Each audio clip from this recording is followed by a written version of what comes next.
अस्सलाम वालेकुम, कैसे हैं आप सब। तो आज हम बात करने जा रहे हैं एक्सरसाइज 1.1 के क्वेश्चन नंबर 3 के लास्ट पार्ट की, यानी पार्ट नंबर 10 की। तो मेरे पास ये क्लास 10th मैथमेटिक्स की बुक है साइंस ग्रुप की, और उसका ये चैप्टर नंबर 1 चल रहा है जिसका नाम है क्वाड्रेटिक इक्वेशंस। तो इस चैप्टर से रिलेटेड काफ़ी सोल्यूशंस मैं अपलोड कर चुका हूँ अपने चैनल पर। मैंने इस चैप्टर के नेम से एक सेपरेट प्लेलिस्ट भी बनाई हुई है, उसका लिंक मैंने नीचे डिस्क्रिप्शन में दे दिया हुआ है। अगर आप इस चैप्टर से रिलेटेड बाकी सोल्यूशंस में इंटरेस्टेड हो तो वो लिंक नीचे डिस्क्रिप्शन में से देख सकते हैं। इसके अलावा अगर आपके कोई सजेशंस हैं या क्वेश्चंस हैं मेरे वीडियो कंटेंट के हवाले से, तो उसके लिए मैंने एक फेसबुक पेज बनाया हुआ है, उसका लिंक भी डिस्क्रिप्शन में गिवन है। आप उस फेसबुक पेज के थ्रू अपने क्वेश्चंस को, सजेशंस को मुझ तक पहुंचा सकते हैं। तो आइए स्टार्ट कर लेते हैं क्वेश्चन नंबर 3 का पार्ट नंबर 10। तो इसकी स्टेटमेंट सेम ही है जो इससे पहले पार्ट्स की थी, वही इस पार्ट की भी है, क्योंकि ये टोटल 10 पार्ट्स थे। इससे पहले वाले पार्ट्स में अपलोड कर चुका हूँ मैं, और हम उसके अंदर हमने क्या सीखा है, उसके अंदर हमने क्वाड्रेटिक इक्वेशंस को कंप्लीटिंग स्क्वायर मेथड से सॉल्व करना सीखा है। इससे पहले हम फैक्टराइजेशन मेथड से भी सॉल्व करना सीख चुके हैं, और अगली एक्सरसाइज में जो थर्ड हमारे पास मेथड है, यानी with the help of quadratic formula, वो भी हमने भी सीखना है। तो आज हमने इस क्वेश्चन को अगेन बाकी पार्ट्स की तरह कंप्लीटिंग स्क्वायर मेथड के जरिए सॉल्व करके दिखाना है। ठीक है, तो आइए स्टार्ट करते हैं पार्ट नंबर 10 को। तो आपको पार्ट नंबर 10 सामने स्क्रीन पे नज़र आ रहा है। तो आप देख सकते हैं ये जो कंप्लीटिंग स्क्वायर मेथड हम अप्लाई कर रहे हैं, ये क्वाड्रेटिक इक्वेशंस पे अप्लाई कर रहे हैं। और क्वाड्रेटिक इक्वेशंस के बारे में मैंने आपको बताया, जब भी आपको सॉल्व करने के लिए वो आएँ तो आप उनको स्टैंडर्ड फॉर्म में लिख लिया करें, यानी एक्स के वाले टर्म्स स्टार्ट में, सिंपल एक्स वाली टर्म्स मिडल में, और एंड पे कॉन्स्टेंट होना चाहिए। तब आपके लिए चीज़ें ज़्यादा कन्वीनियंट रहेंगी उसको सॉल्व करने के हवाले से। लेकिन अब जो हमारे पास क्वेश्चन नंबर 10 लिखा हुआ है यहाँ पे, यानी पार्ट नंबर 10 लिखा हुआ है, तो इसके अंदर आप देखें चीज़ें स्टैंडर्ड फॉर्म में नहीं हैं। कुछ एक्स आपको राइट साइड पे नज़र आ रहे हैं, यहाँ पे भी देखें एक्स नज़र आ रहा है, इसके ऊपर होल पार भी है। तो इसका मतलब है पहले आपने इसको स्टैंडर्ड फॉर्म में लेके आना है, पहले आपने इसको सॉल्व करना है कि ये स्टैंडर्ड फॉर्म जैसा दिखे, और उसके बाद हम इस पर completing square method step by step apply करना शुरू करेंगे। तो हम अब इसकी पहले सिंप्लीफिकेशन कर लेते हैं। तो सिंप्लीफिकेशन क्या होगी कि आप देखें यहाँ पे 7 को आप वैसे उतारेंगे, और इस पे a + b होल स्क्वायर का फॉर्मूला अप्लाई होगा। और आप जानते हैं इस आइडेंटिटी को, जिसको हम कभी कभार फॉर्मूला भी बोलते हैं। तो a + b होल स्क्वायर किसके इक्वल होता है? ये इक्वल होता है a² + 2 times of ab + b²। ठीक है, तो यही हमने यहाँ पे x + 2a पे अप्लाई करना है। याद रखिएगा a इधर x है और b यहाँ पर 2a है। तो मैं अप्लाई करता हूँ, तो आपने इस फॉर्मूले को अपने सामने रखना है, और इसी के थ्रू मैं इसको यहाँ पे चीज़ों को ओपन करने जा रहा हूँ, इस ब्रैकेट को एक्सपेंड करने जा रहा हूँ। तो a² का मतलब है पहली वाली टर्म का स्क्वायर, तो आप लिखेंगे x²। ठीक है, और 2ab का क्या मतलब है, यानी प्लस के साथ है, क्योंकि यहाँ पे प्लस का है तो यहाँ पे प्लस ही लगाऊंगा। प्लस 2ab का मतलब है 2 लिखना है आपने, फिर a लिखना है। a कहेंगे पहली वाली टर्म को जो कि x है, b कहेंगे दूसरी वाली टर्म को जो कि 2a है। तो इसको हम बोलेंगे 2ab + b² का मतलब लास्ट वाली टर्म का स्क्वायर। तो जब आप 2a का स्क्वायर करेंगे, होल स्क्वायर करेंगे, तो 2 पे स्क्वायर अलग से आएगा, तो 2 का स्क्वायर 4 हो जाएगा, और a पे स्क्वायर अलग से आएगा, तो वो हो जाएगा 4a², और ब्रैकेट क्या हो जाएगी, क्लोज। ये आपने इसको एक्सपेंड कर दिया इस वाली आइडेंटिटी की मदद से। आगे आप पॉजिटिव 3a² को वैसे ही लिखेंगे, मैंने भी वैसे ही नोट डाउन कर लिया है, और इधर भी 5a को मल्टीप्लाई करवा देंगे इन दोनों टर्म्स से अंदर, यानी 5 को 7 टाइम्स करेंगे तो 5 7 टाइम्स कितना होता है, वो होता है 35, और a x टाइम्स कितना हो जाएगा, वो हो जाएगा ax प्लस का साइन। अब आपने 5 को किससे मल्टीप्लाई करना है, 23 से। तो अगर आप 5 को मल्टीप्लाई करेंगे 23 से तो आपके पास आंसर आएगा 115। तो हम यहाँ पे लिखेंगे 115, और साथ इसके साथ a था और उधर भी a है, तो जब दो सेम चीज़ें मल्टीप्लाई होती है तो उनकी पार्ट 2 हो जाती है। तो a मल्टीप्लाई बाय a कितना हो जाएगा, a पार्ट 2 यानी a²। यहाँ तक हमने कर लिया।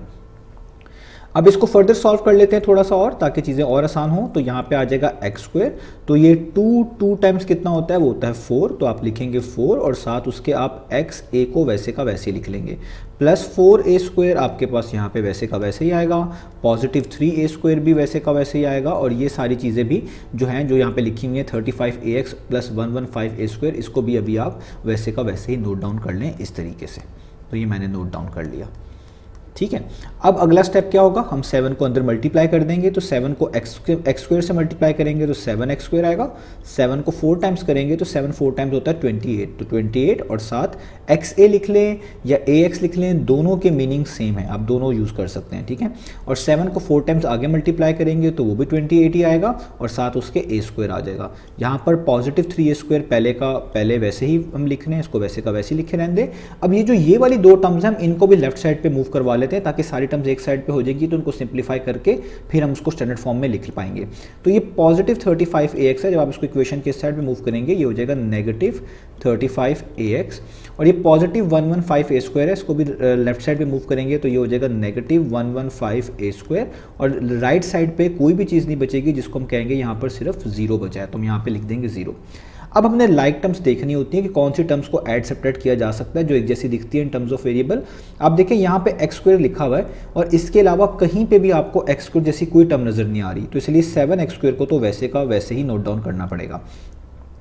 अब आप इसकी अगर दूसरी टर्म की बात करें तो यहाँ पे ax है, इस वाली टर्म के साथ भी ax है, और किसी भी टर्म के साथ a और x दोनों साथ नहीं है, तो इन दोनों को मिलाकर लिख लेते हैं। यानी पहले लिखेंगे पॉजिटिव 28ax और दूसरी टर्म लिखेंगे उसके पीछे नेगेटिव साइन है तो लिखेंगे नेगेटिव 35ax। यहाँ तक हमने लिख लिया। इसके बाद जाहिर बात है जो टर्म्स बची हैं वो एक जैसी ही होंगी, उनको इकट्ठा ही लिखना पड़ेगा। तो यहाँ पे आप देखें a² है, ये भी a² है, ये भी a² है, तो इनको इकट्ठा ही लिखना पड़ेगा।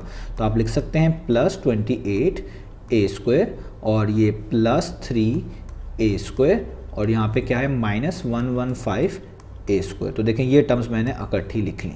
अब आपने जस्ट इनको सॉल्व करना है, तो ये देखें ये तो हो जाएगा 7x²। ठीक है, मैं इसको थोड़ा बेहतर करके लिख दूँ 7x²।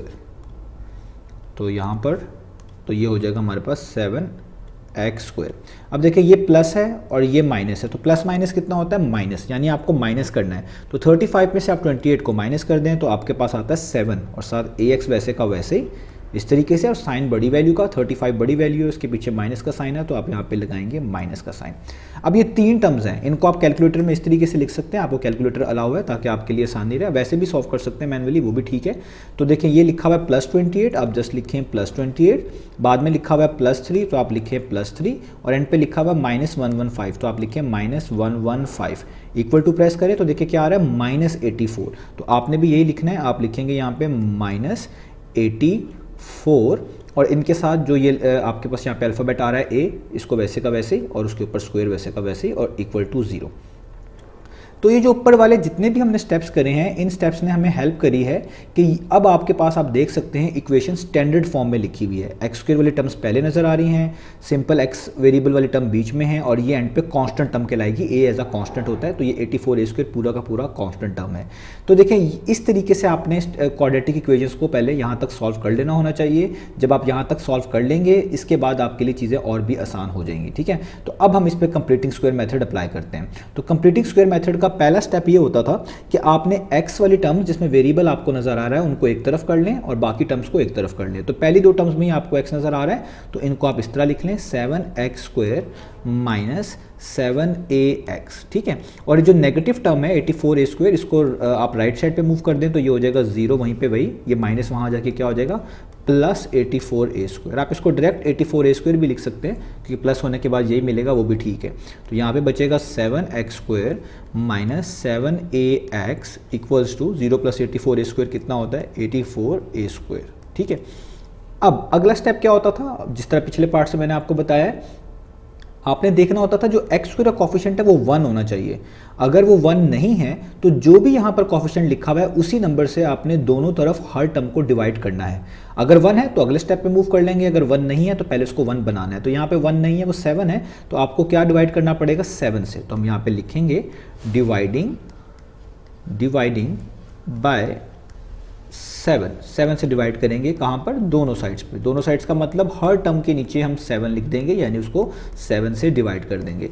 तो यहाँ पहली वाली जो टर्म है 7x², इसको भी आप 7 से डिवाइड कर दें, ये कुछ इस तरह की दिखेगी। ये जो दूसरी वाली माइनस 7ax है इसको भी आप 7 से डिवाइड कर दें इस तरीके से, और जो 84a² लिखा हुआ है इसको भी आप 7 से डिवाइड कर दें इस तरीके से। ठीक है, अब आप देखें जहाँ जहाँ पे आपके पास जो कैंसिलेशन होती है वो आपने कैंसिलेशन कर देनी है, तो आपकी चीज़ें आसान हो जाएंगी। 7 से कट आउट हो जाएगा, कैंसिल हो जाएगा। यहाँ पे बचेगा x², इधर भी 7 से कैंसिल, यहाँ पे जस्ट बचेगा ax। अब याद रखिएगा ax के साथ कुछ भी नहीं बचा, मैं इसको थोड़ा प्रॉपर करके लिख लूँ। ax के साथ कुछ नहीं बचने का मतलब है ax का कोफिशिएंट कुछ भी नहीं नज़र आ रहा आपको, इसका मतलब है वो 1 है, हम उसको 1 कंसिडर करेंगे। ax इसको हम कंसीडर करेंगे जस्ट 1, आप ना भी लिखे 1 तो भी बात यही है। ठीक है, और यहाँ पे भी कैंसिलेशन होती है। 7 1 टाइम्स 7 होता है, 7 12 टाइम्स 84 होता है। कैलकुलेटर्स आपको अलाउ है, 84 डिवाइडेड बाई 7 करेंगे आपको 12 मिल जाएगा। यहाँ पर आ जाएगा 12 और यहाँ पर आपके पास आ जाएगा a²। अब यहाँ तक कर लेने के बाद आपका अगला स्टेप होता था जो कि सबसे इंपॉर्टेंट है कि आपने x का कोफिशिएंट देखना है कि x के साथ क्या लिखा हुआ है। जो चीज़ x के साथ लिखी होगी आपने उसका हाफ लेना है, यानी उसको 2 से डिवाइड करना होता था और जो आंसर आता था उस पर होल स्क्वायर अप्लाई कर देते थे और वही टर्म को दोनों तरफ ऐड कर देते थे। कैसे? देखिए x का कोफिशिएंट क्या है, x का कोफिशिएंट है -1a। आप 1 ना भी लिखें, खाली a भी बोलेंगे तो भी बात ठीक है, यानी मैं कह देता हूँ -a जो x के साथ लिखा हुआ है, तो हम यहाँ पे लिखेंगे -a, ये x का कोफिशिएंट है, इसको 2 से क्या कर देंगे, डिवाइड।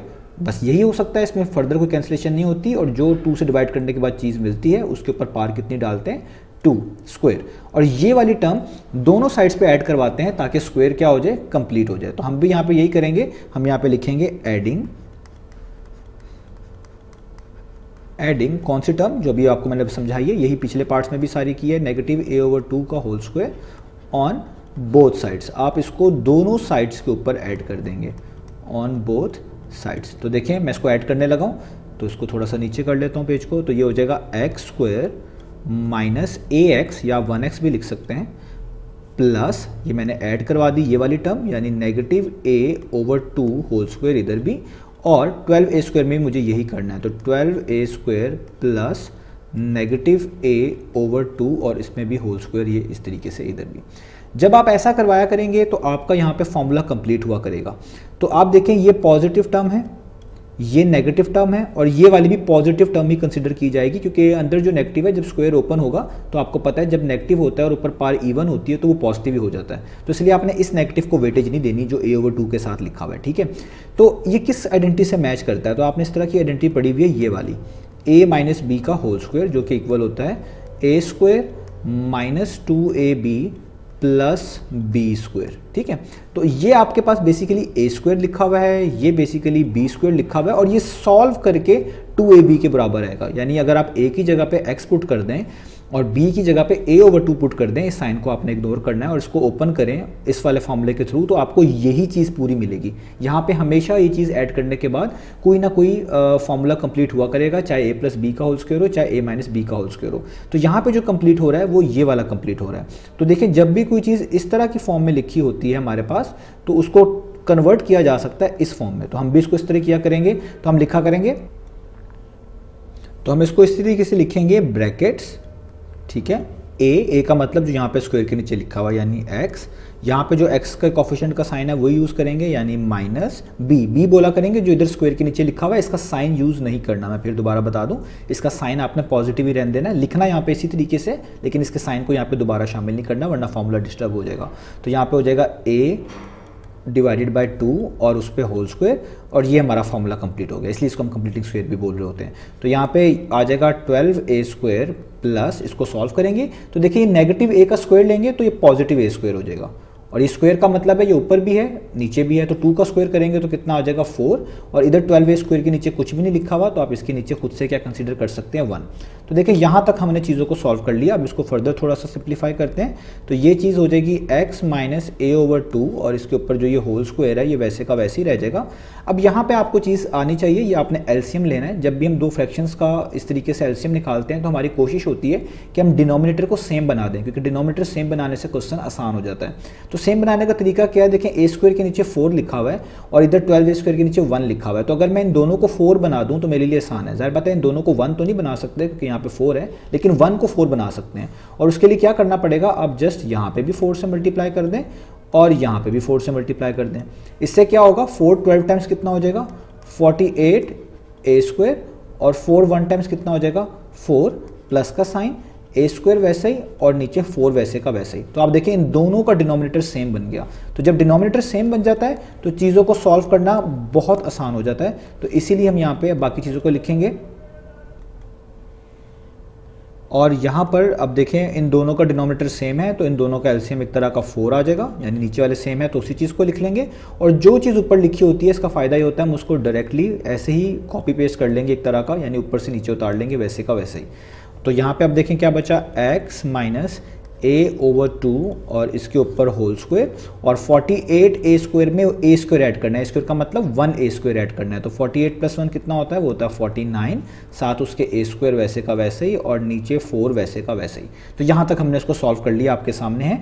अब आपको पता है क्योंकि हमने x की वैल्यूज निकालनी है, तो x की वैल्यू निकालने के लिए स्क्वायर को हटाना है। तो स्क्वायर को हटाने के लिए हमेशा दोनों साइड्स पे क्या अप्लाई किया जाता है, स्क्वायर रूट। तो आप लिख दीजिएगा, ज़्यादा बेहतर है। मैंने आपको यहाँ पे वर्बली बता दिया है कि applying square root on both sides, और यहाँ पे प्लस माइनस का साइन लगाऊंगा क्योंकि स्क्वायर रूट के दो पॉसिबल वैल्यूज होते हैं। तो यहाँ पे स्क्वायर रूट से कैंसिल आउट हो जाएगा, आपके पास बचेगा x माइनस a/2, यहाँ पे ब्रैकेट्स आएंगी, इक्वल टू का साइन।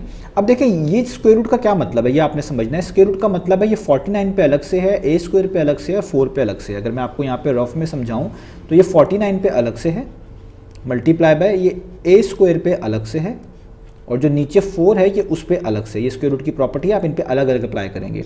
तो अगर आप 49 का स्क्वायर रूट निकालें तो ये आता है 7, a² का निकालें तो देखें ये से कैंसिल आउट हो जाएगा, तो आ जाएगा a, और 4 का स्क्वायर रूट कितना होता है, वो होता है 2, और ये प्लस माइनस आपने बाहर वैसे का वैसे ही लगे रहने देना। यानी इनका आंसर आएगा पॉजिटिव नेगेटिव 7a/2। तो अब आपने इसको आगे सॉल्व करना है, और लास्ट स्टेप क्या होंगे कि अब इस पूरी चीज़ के दो पॉसिबल सॉल्यूशंस हो सकते हैं। एक इस तरीके से निकलेगा कि x माइनस a/2 या तो इसके इक्वल है 7a/2 के, या फिर x माइनस a/2 किसके इक्वल है, नेगेटिव 7a/2 के, इस तरीके से। तो अब आपने यहाँ से x की वैल्यू निकालनी है, तो ये नेगेटिव a/2 को इक्वेशन के दूसरी साइड पे मूव कर दें, तो ये हो जाएगा 7a/2, ये माइनस यहाँ आकर क्या हो जाएगा, प्लस a/2। इन दोनों के डिनोमिनेटर्स पहले से सेम है, तो आपको सेम बनाने की जरूरत नहीं है, आप जस्ट नीचे 2 लिखें। तो ऊपर आप देखें क्या आ जाएगा, 7a + a, और a का मतलब है 1a, ठीक है। तो 7a + 1a कितना करेंगे तो कितना हो जाएगा, वो हो जाएगा 8a, और नीचे क्या आ जाएगा आपके पास, 2 आ जाएगा। तो यहाँ पे आप सॉल्व कर सकते हैं इसको फर्दर, 2 1 टाइम्स, 2 4 टाइम्स, तो x का आंसर कितना आ गया, x का आंसर आ गया 4a। तो एक सोल्यूशन तो हमने ये फाइंड आउट कर लिया। इसी तरीके से यहाँ पे सॉल्व करते हैं, यहाँ पे x वैसे ही, या माइनस a/2 को इक्वेशन के दूसरी तरफ मूव करना है, तो ये माइनस 7a/2 वैसे ही रहेगा, और ये माइनस यहाँ के क्या हो जाएगा, प्लस a/2, इस तरीके से। इन दोनों के भी डिनोमिनेटर सेम है आपके पास, तो आप यहाँ पे नीचे 2 को वैसे ही उतार लेंगे, और ऊपर वाली वैल्यूज़ वैसी की वैसी, यानी माइनस 7a + a का मतलब है 1a, जैसे मैं बता चुका हूँ। तो प्लस माइनस क्या होता है, वो होता है माइनस, यानी आपको माइनस करना है। आप 7 में से 1 निकाल दें तो आ जाएगा 6a, और साइन बड़ी वैल्यू का 7 का, तो उसके पीछे नेगेटिव है तो नेगेटिव, नीचे 2, और इसको भी आप सॉल्व कर सकते हैं, 2 1 टाइम्स, 2 3 टाइम्स। तो x का एक आंसर आ गया आपके पास नेगेटिव 3, और a साथ वैसे ही 3a। तो आपने जो सोल्यूशन निकालने थे वो यही थे, यानी एक आया x = 4a और एक आया x = 3a। अब हम लिख सकते हैं कि हमारा सोल्यूशन सेट किसके इक्वल है, हमारा सोल्यूशन सेट इक्वल है 4a, यानी जो दो वैल्यूज़ निकाली हैं, कॉमा नेगेटिव 3a। तो आप चाहे पहले नेगेटिव 3a लिख लें, बाद में 4a लिख लें, या पहले 4a लिख लें जिस तरह मैंने लिखा है, बाद में नेगेटिव 3a लिख लें, दोनों आंसर्स ठीक हैं। तो यहाँ पर हमारा ये क्वेश्चन भी ख़त्म हो गया और ये एक्सरसाइज भी ख़त्म हो गई। इंशाल्लाह अब नेक्स्ट वीडियोस के अंदर हम मिलेंगे एक्सरसाइज 1.2 के सॉल्यूशंस के साथ। तो उम्मीद है आपको ये वाला क्वेश्चन समझ आया होगा।